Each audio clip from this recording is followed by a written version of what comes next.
को अधिकारियों को निकालने का निर्देश दें। धन्यवाद। माननीय सभापति महोदय, आपने मुझे मांग संख्या 39 और 40 पर अपने विचार रखने का मौका दिया, उसके लिए आभार। महिला दिवस की पूर्व संध्या पर मैं सरकार से निवेदन करना चाहूँगी कि हम सभी को विमेन एम्पावरमेंट की दिशा में और महिलाओं को आर्थिक रूप से स्वावलंबी करने की दिशा में पॉलिसीज़ इफ़ेक्टिवली फ्रेम भी करनी चाहिए और उनको इम्प्लीमेंट भी करनी चाहिए। कांग्रेस सरकार ने 2022 में ग्रामीण बेरोजगारों की सहायता की तर्ज पर इंदिरा गांधी शहरी रोजगार गारंटी योजना चालू की और एज यूजुअल आपकी सरकार ने अपनी नाम परिवर्तन संस्कार पॉलिसी के तहत उसका नाम बदल दिया और कर दिया मुख्यमंत्री शहरी रोजगार गारंटी योजना। तो इसमें कोई दिक्कत नहीं, पर इस पॉलिसी को, इस योजना को फंड्स ना देकर इसे कमज़ोर किया जा रहा है। बहुत सारे गरीब लोग शहरों में बसते हैं। इस योजना के तहत उन बेरोजगारों को, खासकर महिलाओं को आर्थिक रूप से सुदृढ़ करने के लिए प्रोत्साहित करना चाहिए। जनवरी 2024 में राज्य सरकार द्वारा जेडीए और विभिन्न नगर निकायों में डेपुटेशन के सभी पदों को निरस्त कर दिया गया, ये बताते हुए कि भ्रष्टाचार का यह सबसे बड़ा कारण है। पर अब आनन फानन में दूसरे डिपार्टमेंट से लोगों को लेकर इन विभागों में डेपुटेशन पर लाया जा रहा है।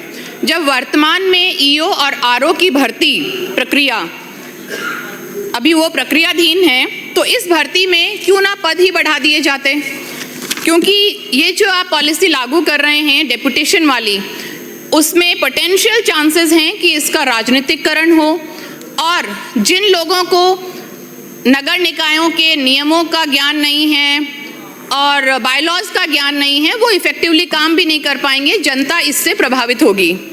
सफाई कर्मचारियों की अगर बात करें तो हाल ही में होने वाली भर्ती को अननोन कारणों से निरस्त कर दिया गया। रामायण रचयिता आदि कवि महर्षि वाल्मीकि को हम सभी लोग बड़ी श्रद्धा से याद करते हैं। तो मेरी मांग है इस सदन के माध्यम से कि वाल्मीकि समाज के लोगों को सफाई कर्मचारी भर्ती में प्रायोरिटी दी जाए और इनके लिए स्पेशल मेडिकल सुविधाएं भी उपलब्ध कराई जाएं। सफाई कर्मचारियों को ठेकेदारों द्वारा काफ़ी शोषण किया जाता है। इनका जो वेतन है वो भी वक्त पे नहीं मिलता, 4-4, 5-5 महीने डिलेड रहता है और इतना कम कमाने वाले लोग बच्चों की फीस और आर्थिक खर्चों के लिए बहुत समस्या का सामना करते हैं। तो इसका हमें निराकरण करने की आवश्यकता है। कचरा प्रबंधन सिस्टम को बेहतर और एफिशिएंट बनाने की योजनाएं बनाई जाएं और ये मेरी मांग आपसे चौमू के लिए भी है। इल्लीगल अतिक्रमणों को चिन्हित कर उनके खिलाफ कार्रवाई की जाए। पिछले सत्र में ही मैंने मांग की थी कि जेडीए की ज़मीनों को जियो टैगिंग कर उनकी मॉनिटरिंग इफेक्टिवली की जाए।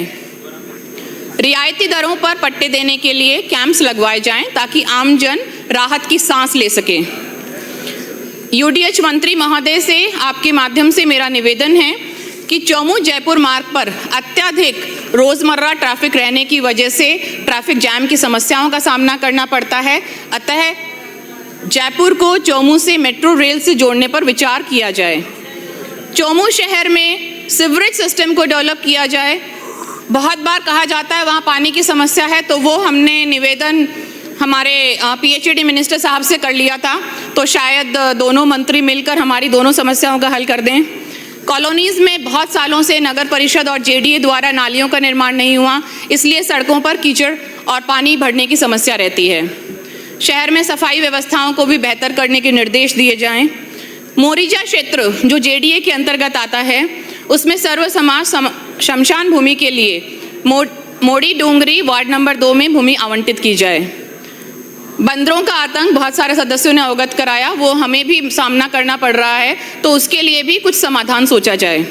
राधा स्वामी बाग तिराहा और चौमू बस स्टैंड पर सुलभ कॉम्प्लेक्स का निर्माण कराया जाना अत्यंत आवश्यक है। कालाडेरा में हमें एक नई नगर पालिका दी जाए, जो पिछले सत्रों में भी मेरी डिमांड रही है। शहर के पार्क्स का विकास और सौंदर्यीकरण किया जाए।